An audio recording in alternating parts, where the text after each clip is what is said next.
દોસ્તો, હાલ અમે સુરતમાં છીએ અને એક એવા પરિવાર પાસે આવે છે જે ખૂબ જ તકલીફો સાથે પોતાનું જીવન જીવી રહ્યા છે. દાદી છે અને એમના દીકરી છે અને બેન છે જે એની ઉંમર નાની છે, 15 વર્ષની, અને વિકલાંગ છે, ખેંચ આવે છે. ઘણી બધી તકલીફો સાથે દાદી પોતાના દીકરીને ઉછેર કરી રહ્યા છે. જે પણ એની નાની મોટી જરૂરિયાતો છે, જેટલું પણ થઈ શકે દાદી કીધી એટલી મહેનત કરી અને દાદી પોતાનું ઘર ચલાવી રહ્યા છે. તો આપણે દાદી સાથે વાત કરીએ કે એમના જીવનમાં શું શું તકલીફો પડે અને ઘર કઈ રીતે ચલાવે. દાદી, મારું નામ નરેશભાઈ આવે છે. તમારું નામ શું છે દાદી? વાલીબેન. વાલીબેન. દાદી, તો પછી દાદી ઘર પરિવારમાં કોણ કોણ રહ્યો છો? અમે અત્યારે તો માં દીકરી જ છીએ. માં દીકરી? હા. તો પછી શું શું તકલીફો પડે દાદી? તકલીફ તો આ કાકા વયા ગયા એટલે પછી આપણે કામ ધંધા જવું, દીકરીને મૂકીને એ તકલીફ મોટી. આપણે એ બધું ગુદરણ. સાચી વાત છે. જવું આવું તો આપણે દીકરીને મૂકીને કેમ જવું છે. હિંમત કરી વાળી આના ખ્યાલ આવી ગઈ ને એટલે મને થોડું કામ મનની અંદર એવું થઈ ગયું. ગળવાનું તો આવત છે, હુંય નથી આપતા, એવું થાય આપણે ઘરે. ઓહો. કાકા યાદ આવી જાય ને હજુ તાજું તાજું રહ્યું એટલે ભાઈ. તો પછી મારા દાદાને શું થયું હતું દાદી? દાદાના જોટા જ આવી ગયા મગજમાં. ખેંચ? હા, ખેંચ જ આવી ગઈ. ઓહો. સવારમાં આંચે બેઠા હતા, અમે ઉપર ગયા, રાતે ઘરે આવ્યા. એ અમે 11મા માળે ગયા હતા ભાણિયાના ઘરે. એ બેના ઘરે આવ્યા ને અમે પછી હારો ઘરે આવ્યા. હું મારા બા દેશમાં આવ્યા હતા. આવ્યા તો મેં લાઇટની છાપ પાડી, તરત તો જોટા આવી ગયા અમારે. ઓહો. દાદી, રડોમાં અમે તમારા દીકરા જેવા જ છીએ. હું સમજી શકું કે આજે તો જેટના દીકરાની છે રાખે, પણ હવે એમ તો મને રાખે છે. ખોટું હું કામ તમને કહું, રાખે છે. પણ હવે આપણે એનું બધા છોકરાનું પૂરું કરે કે મારું કરે બિચારા. સાચી વાત છે. એને મોટું દીકરી થઈ ગયું ચલાવવાનું. પૈસા એમ તો લગ્નમાં આપ્યા છે, જેઠના દીકરાએ મદદ કરી. ખૂબ સારી વાત કહેવાય કે જે અહીંયા જેઠાણીની રેસ એ તારે રાખે છે. મને હું આ બે હવા મમ્મી મા દીકરીને આ લઈ જાય છે. હા, ના પપ્પા છે એ એમના ધ્યાન રાખે છે. બધા હિંમત દે બાજુવાળા કે તમને કાંઈ વાંધો નહીં દીકરી, આપણે દીકરીને મૂકીને ક્યાંય જવાય નહીં ને ભાઈ. સાચી વાત છે. અત્યારમાં ઓલા કે એમ કે નાની દીકરી હોય એને પણ લોકો એવી નજરથી જોતા હોય, આપણે સાંભળીએ છીએ. એક દીકરી આપણે હાથ હાજર એટલે કાંઈ ત્યાં થોડું મારે રહેવા જાય. એને હું સમજી શકું. મા માટે તો ગમે એવા હોય, ઓલા કેમ કે ગાંડા ખેલા હોય તો એ દીકરા દીકરી દીકરો જ કહેવાય. તો પછી દાદી, તમારો કોઈ દીકરો નથી? દીકરા નથી, જેટના દીકરા છે મને રાખે છે, પણ હવે દીકરો એ તો મને દીકરા જેવા જ છે એમ કે. સાચી વાત છે. એને એનું ઘર છે, એનું ઘર એની પાસેથી માંગવા નહીં આપણે. એને મમ્મી એના મમ્મી હોય, હું થાવ તો બે મમ્મી થાય ને. મારું ગોદણ હાલતું હોય તો એ રાજી રહે. હું એમ કહું ભાઈ મને આમથી આપ્યું તો એમ કે સારું, કાંઈ કે સારું, એમ રાખે છે જેકરા. ખૂબ સરસ વાત કહેવાય અને ખૂબ સારી વાત કહેવાય કે આવી રીતે તમને જેઠાણી સપોર્ટ હારા આપશે. છે. ખૂબ સારી વાત. બાજુવાળા હામાવાળા બેન ને સાવી આપતી જાવ તો અત્યારે બેન ને બેહાડી દીધી અંદર. એટલે બેન હાલી જ નથી શકતા? હાલે પણ પડી જાય છે. કાકા વોક થઈ ગયા ને પછી કમજોરી બહુ આવી ગઈ, બહુ આઘાત લાગી ગઈ છે. આઘાત લાગી? હા, આઘાત મારી કરતા એને વધારે લાગી ગઈ. બહુ વાલી છે. 6 મહિનાની હતી તારની આંગળે લઈને જ રખાડતા. ખાવું પીવું બધું કાકા જ કરતા. હું તો ખાલી આ ધંધો કરતી રેડીમેડ કપડાં થાય. તમે છે ને કપડાનો? હું તો પહેલાંથી જ કરું. બેન નામ નથી મેં રાખી. કાકા જ બધું ધોવું કાઢવું કાકા જ કરું.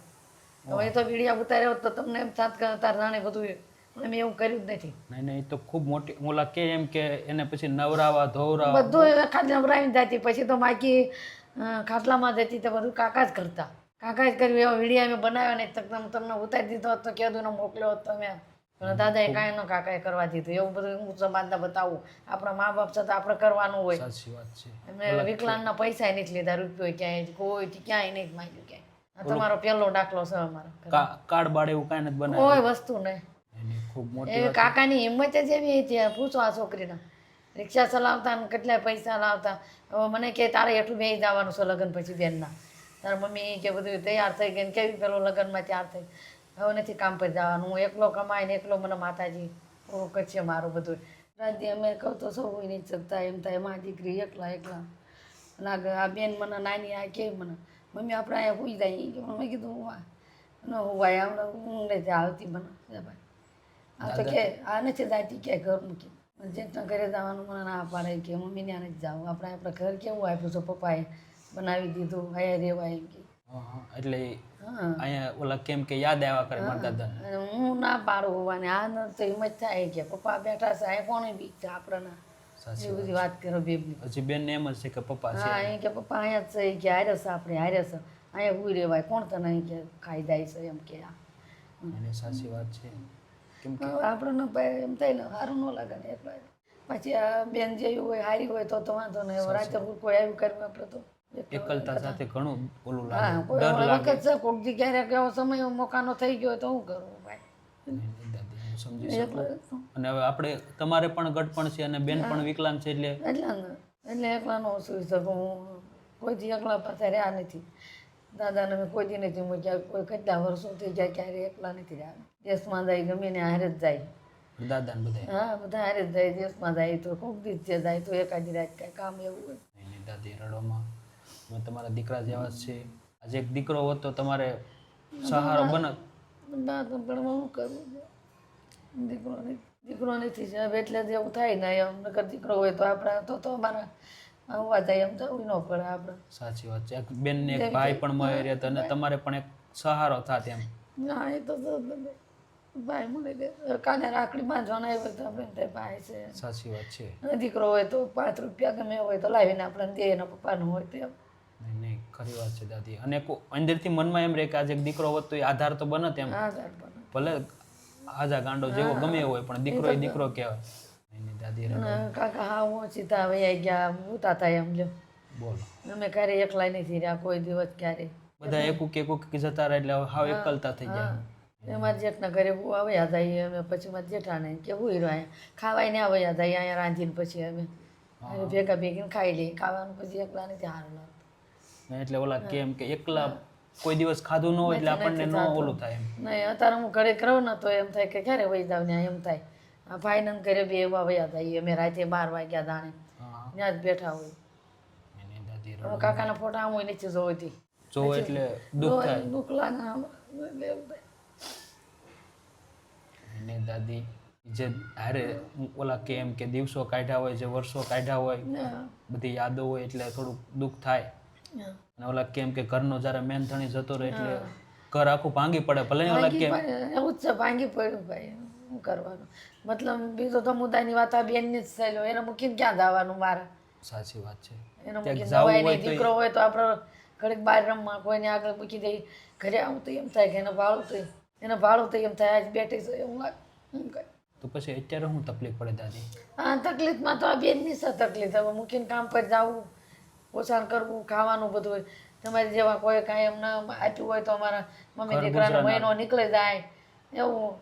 એટલે ઓલું કેમ કે બેન ને લીધે પછી આપણે ત્યાં કામ પર નથી જઈ શકતા. નહીં નથી હરખું જીવ થતું. અહીંયા રે 500,000 નું વેચો 1,500 માં માલવાળાના દેવાના હોય. માલના તો 2,000 નો માલ લાવ તો એને 1,000 ના દેવાના તો તૂટા માલના એવું. એટલે ઓલા કે બધું કાઢતા 200 રૂપિયા વધે. હા 200-150 રૂપિયા. 150 રૂપિયાનો તો હું અત્યારે આવે.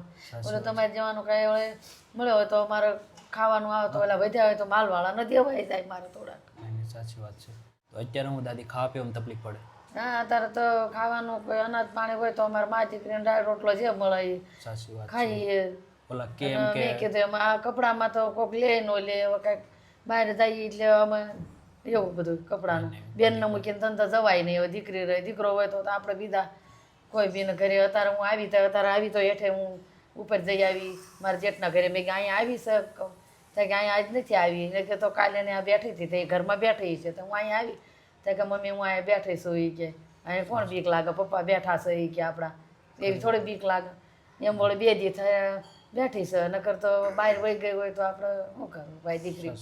એટલે બહાર મૂકવામાં તમે ભણવાના એવું છે કે મુકાઈ નહીં દીકરી. એટલે ભણતી નથી હજી? ના ના ક્યાંય નથી મૂક્યા આ પોઝિશનમાં. કાકાના ના પાડતા કે આપણે દીકરી રહી તો બહાર મૂકી પડી જાય. મગજનું ઓપરેશન કરાયેલું પડી ગયું હોય તો નસમાં એના અહીંયા નસ મૂકેલી છે આખી સ્પેરિંગ આવી જાણી બધી આખી. હા ઓહો એવું છે બધું. એટલે બહાર ન મૂકીએ ને અમે ક્યાંય વાહ જ રહેવું પડે અમારે. એક માણસ જોઈ દે ને. કાકા વયા ગયા એટલે હવે કાંઈ ધંધો હું હરખાય નથી કરતી જેમ તેમ કર્યા કરું. જીવ ઘરે જ રહે દીકરી. હા 9 વાગ્યે જરા કાંઈ સામે ટ્યુશનમાં જાય 11 વાગ્યે ઘરે આવે તો 11 વાગ્યે તો ઘરાક આપણા હોય. કોઈ 12 વાગ્યે છોકરાની સ્કૂલ મૂકવા આવે તો આપણી પાસેથી લે તો એવા ટાઈમમાં તો હું ઘરે વહી આવું છું. બોલો લ્યો તો શું કરીએ. 1,500 થાય તો 1,000 રૂપિયા માલવાળા દે ખાધા ખર્ચ કાઢી તેલમાં છે એમ બધું. નહીં દાદી ઉપાધિ કરવામાં અમે તમારા દીકરા જેવા છે ને અમારથી જે પણ મદદ થઈ શકે ને એટલી મદદ કરવાની. હા એટલી મદદ થાય તો સારું ભાઈ. બીજું તો હું અમે તો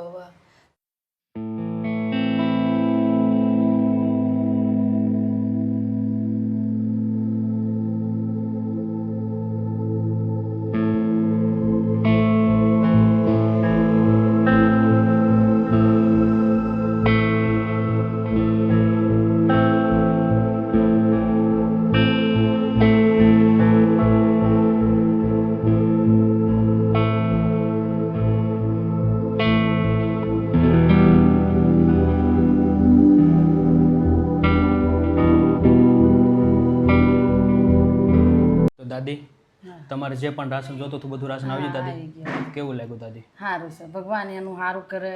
દેવાવાળાનો સાથ સહકાર તમે ચોક્કસ જાજુ આપો, એના દીકરા ડોહા થાય. અમે જો તહેવાર આવ્યો તો તેલ લાવવાનું હતું મારે, હા, તો મારું કામ થઈ ગયું.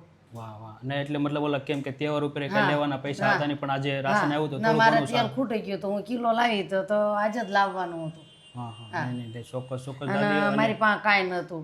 સાચી વાત છે. ભગવાન એનો જાજુ આપે ને એને એવા ને એવા અમર સુડલો રાખે એના દીકરાના એના. અને દાદી આજની આ ખાસ મદદ છે હાર્દિકભાઈ સંઘાણી, હા જે જામનગરથી છે અને એમના તરફથી છે. દાદી તો શું કહેશો એમના વિશે? અહીંયા વિશે આશીર્વાદ દઉં છું. આવું નવું કામ કરતા એનું આગળ વધે કામ, અને એના સમાજમાં બેઠા હોય ને આમ હાલતા હોય તો સમાજ બોલાવે એના. ચોક્કસ કોઈ ચોક્કસ. દી એનું કાંઈ વાહન વ્યવહારમાં કોઈ ઠોકર બોકર કોઈ જાતનું એના મારા નાભીમાંથી એવો અવાજ આવે છે. થેન્ક યુ દાદી. અને અને દોસ્તો ખૂબ ખૂબ આભાર એના. અને કોઈ દી અમે કાર્ય કાંઈ અમને કોઈ નથી કાંઈ આ એટલું બધું કાર્ય કાંઈ મળ્યું કોઈ, અને એનો આભાર અમને અત્યારે મોટો આભાર. ખુશ છો ને દાદી? ખુશ. મારા તહેવારમાં મારો તહેવાર થઈ ગયો અને મારે તેલ લાવવાનું હતું. ઓહો, નહીં નહીં દાદી, તેલનું હું કહેતી રડોમાં અમે તમારા દીકરા જેવા છીએ. અને દોસ્તો તમે જોયું તે પ્રમાણે કે જે પણ થઈ શકતું હતું એટલી મદદ કરવાની કોશિશ કરી છે. આજે હાર્દિકભાઈ સંઘાણી એમના સપોર્ટથી જે જામનગરના છે, અને એમના તરફથી આજે આ ખાસ આ દાદી માટે અને એમના દીકરી માટે રાશન કીટ આપી છે. તો થેન્ક યુ સો મચ હાર્દિકભાઈ. ભગવાન તમને ખૂબ જાજુ આપે, ખૂબ પ્રગતિ આપે, અને આવીને આવી રીતે નિરાધાર નિસહાય લોકોની મદદ કરતા રહેજો. જય હિન્દ, જય ભારત. અને એનું સારું કરે અને દીકરા ડોહા થાય ને એની સમાજમાં એની પેઢીમાં એવા દીકરા એને જેવા બને. ચોક્કસ ચોક્કસ દાદી, આશીર્વાદ આપજો. અમે તમારા આશીર્વાદ કીધું મેં, એના દીકરા એની પેઢીમાં એવા થાય ને એની પેઢીમાં કોઈ દી ક્યારે. એટલી મારી દુઆ છે ને મારી માતાજી હામી ઊભી છું હામી.